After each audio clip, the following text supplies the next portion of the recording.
Okay, so let us focus on the linked list based implementation for stack ADT. Now think about the linked list process. In a linked list, we can traverse the list only in one. Yes, yes. Any question?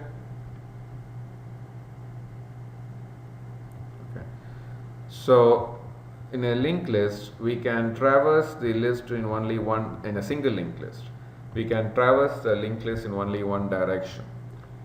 So it's very important that we specify or identify where we are going to refer to the element that is in the top of the stack. So say this is the linked list of elements 9, 7, 5, 10. Which node corresponds to the top of the stack? So that is something we have to clearly define or specify and follow that as the guideline to push any new element or pop any element out of the stack. Okay, so now we need to decide whether to use the first node or refer to the first node always as the node at the top of the stack, or the last node as the node that is the top of the stack. Okay, so think about using the last node as the top of the stack, and again think about how would you push one more element to the stack. Okay, so if you use the last node on the top of the stack, again push is like pushing something already to what is in the stack, right?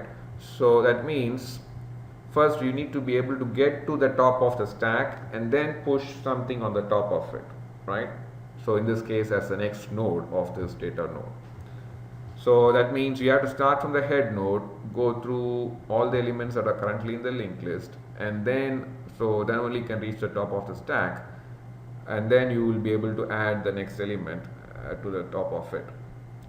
Okay, so that will be like theta of n time. You have to traverse the entire list of size n and then accomplish the push.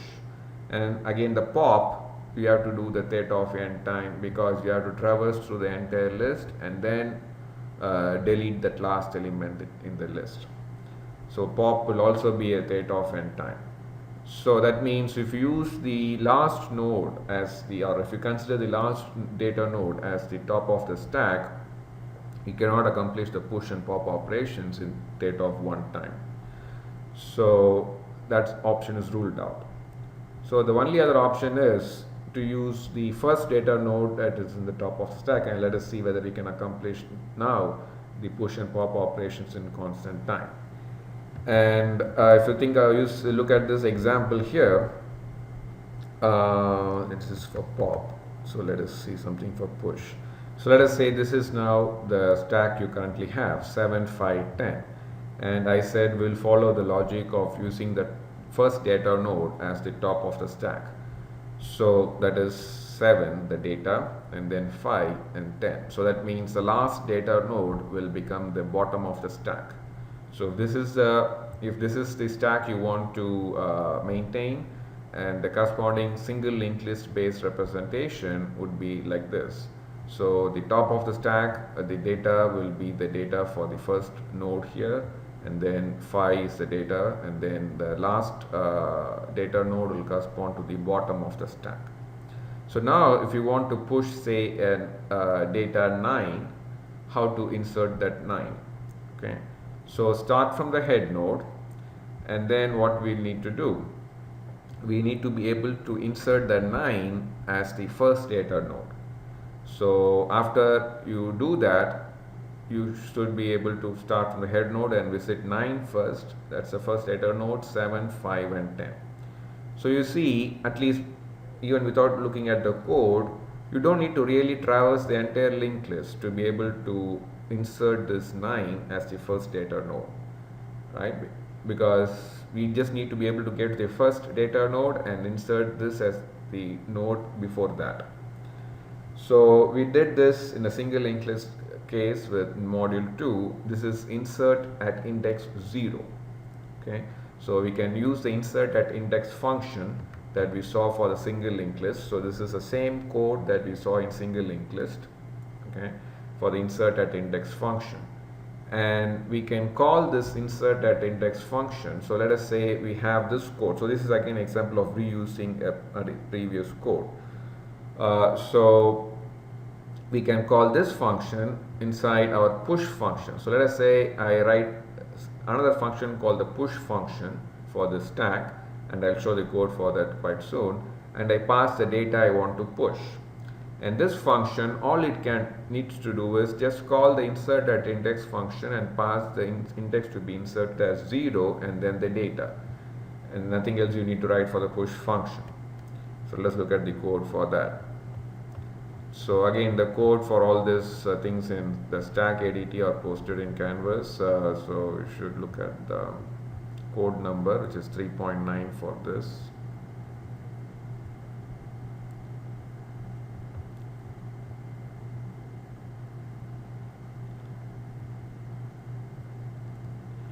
Okay, so I have the node class. This is a single linked list based implementation. So the node class is the same thing that we have seen for the list ADT. So it has the data and the next node pointer. Now instead of calling the class as list, I'll call it as a stack, because I want to implement a stack using a single linked list based approach. So that's the name change. Now it just has, now this is a single linked list, so you will have only the head pointer that stores the address of the head node. And then you have the constructor to create the head node and make the head pointer to store that address, and set the next node pointer for the head node to be null. So this is what you do. Okay, that's initialization, or just creating the empty stack. And that itself can be used as the logic to check if the stack is empty. If the next node pointer for the head node, so how can you get that? Head pointer arrow get next node pointer. If it is 0, that means the stack is empty, return true. So same logic used for list ADT also. And then I have the get head pointer function to return the address of the head node. Now this is what I want to show you. So we have seen this code for insert at index as part of the list ADT. So I just copy and use that same code as part of my stack ADT here in my stack class. So no change in the insert at index function. So I'm going to write a new function called the push function, which is a push operation is a characteristic of a stack. So I write it as a separate function, and all I do is I get the argument in data and call that insert at index function with index 0 and pass the data. So insert at index, this function will take care of inserting wherever you want to do, and here you are going to insert at index 0. Now if you think about this function insert at index, the logic is to have the two pointers, current node pointer and previous node pointer. So the current node pointer first points to the first data node.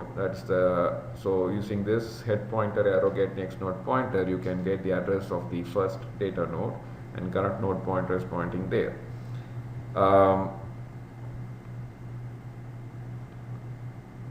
So like this. So if you have this as the current stack currently, current node pointer will be storing the address 900. So using that you can access this first data node, and the previous node pointer will be storing the address of the head node. So using that you can access the head node. Similar to the head pointer, you can now access the head node using the previous node pointer. And look at what is going to happen. So index equals 0, that's like a local variable inside this function. And if a current node pointer is not null, you can get inside the loop. But right after you get inside the loop, you will see that index equals 0 and insert index in this case is also 0.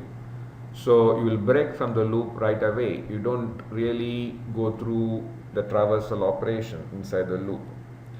So that means it's as good as not having this loop, because you don't really need this loop. Because after you get inside the loop, you are breaking from the loop, right? So you can as well remove this loop, and this is where you are going to insert that new node. So you are creating the new node. So like in this case, the new node at address 500 and set its data to be 9, and then the last two statements that we have here accomplish the relinking. So new node pointer arrow set next node pointer becomes you pass the value of current node pointer. That means the new node's next node pointer should be the current node pointer.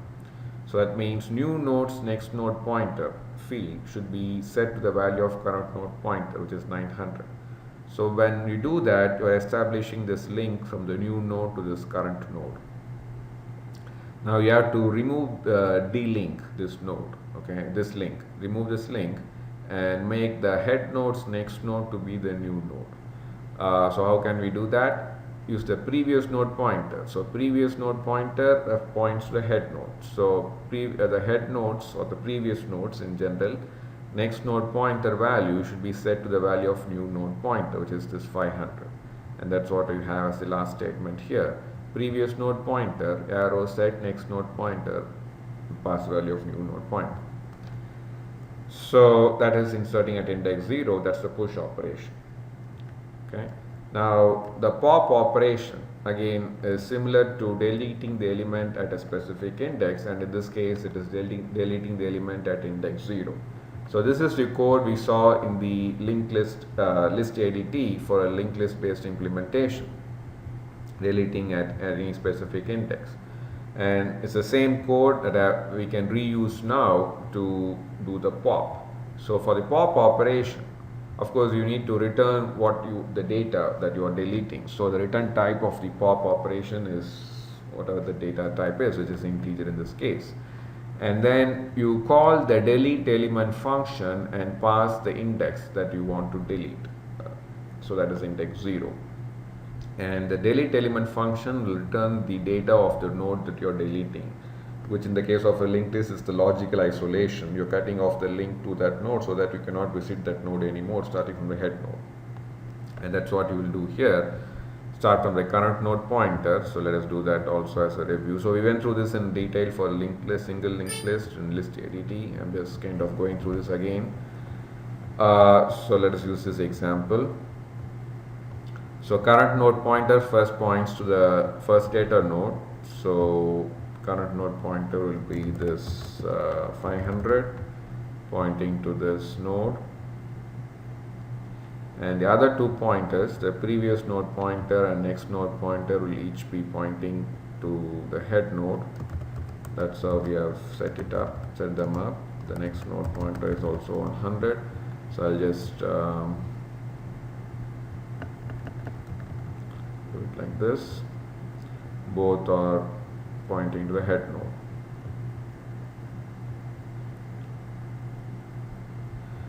Okay, so that's what we have here. Previous node pointer equals head pointer. That means it takes up the value of the head pointer, which is this 100. That's the address of this head node. And the next node pointer is also equal to head pointer. That means it will take up the address, which is the address of the head node. Now index is a local variable initialized to 0, and this is the data variable I want to use to keep track of the data I want to return. So you get inside the loop by checking if current node pointer is not null. It is not null in the example here. If it is not null, it means the stack is not empty. Okay, in this case it's 500, so it's some address, not 0. Now again, right after you get inside the loop, you will break from the loop. So you say index equals delete index. So index is 0 equals delete index. But before you break here, you have to do something with the next node pointer. So, and also retrieve the data. So what we do here, make the next node pointer to store the address of the node following the current node, because the current node is the node that we want to logically isolate, kind of mimic the deletion process. So that means after you isolate it from the head node, you should be able to right away visit the next data node of the current node. So right now the only way to get to this next data node is using the current node's next node pointer at value.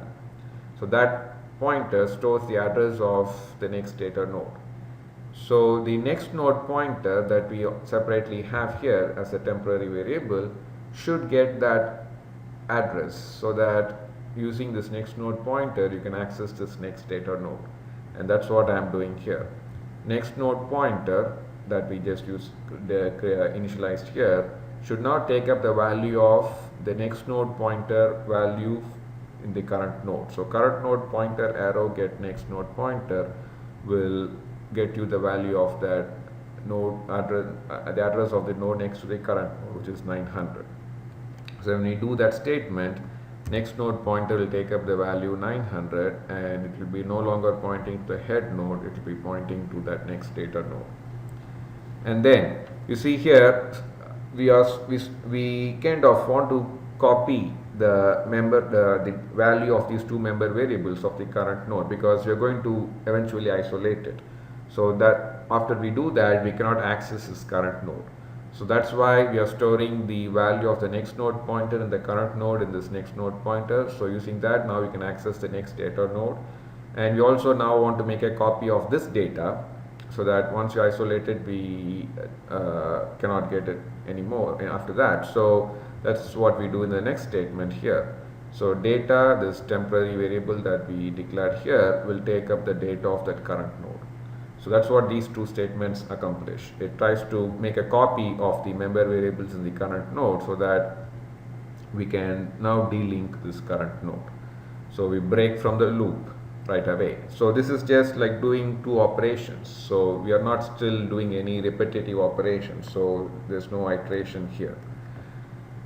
So we break from the loop and just do this thing. So all we have to do now is delink that node, link from the head node to the current node. So how we can do that? We can access the head node using the previous node pointer. So previous node pointer arrow set next node pointer is no longer this 500. That should be the value of this next node here, which is 900. And the next node pointer has that address. So how can we do that? Previous node pointer arrow set next node pointer and pass the value of next node pointer. So that way you're delinking this, removing this link, and then linking them from the head node right away to this next data node. So now this link will be there, but there's no use of this link because you cannot anyway get to this data node. So there's no real use of this link. We'll let it be there as it is. So this is now the linked list. From the head node, you can go to this node, which is the first data node now at address 900, and so on.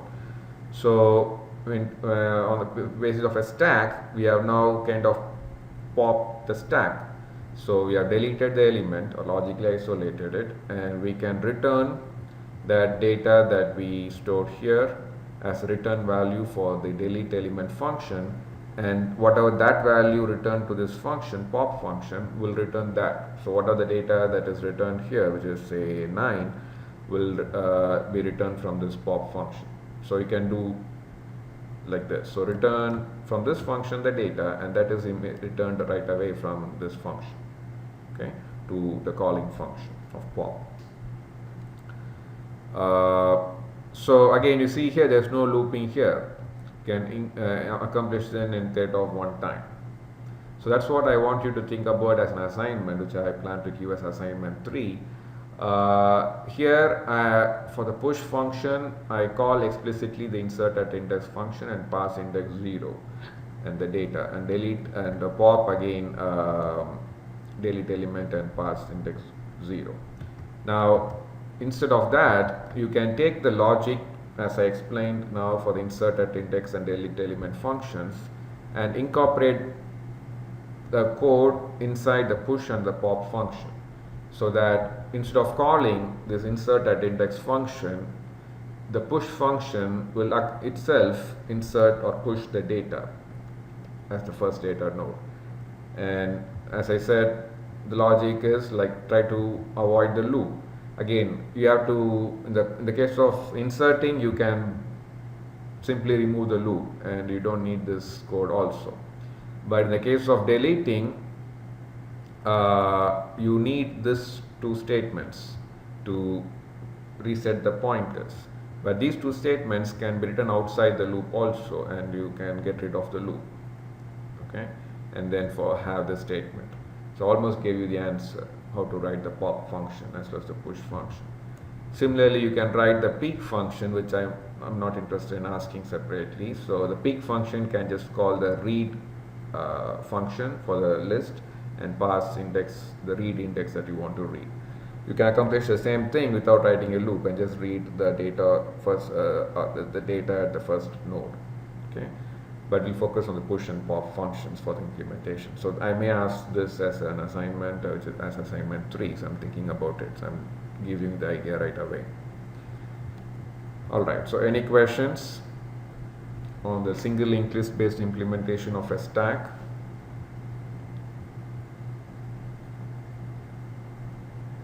Okay, so we'll save this as a video.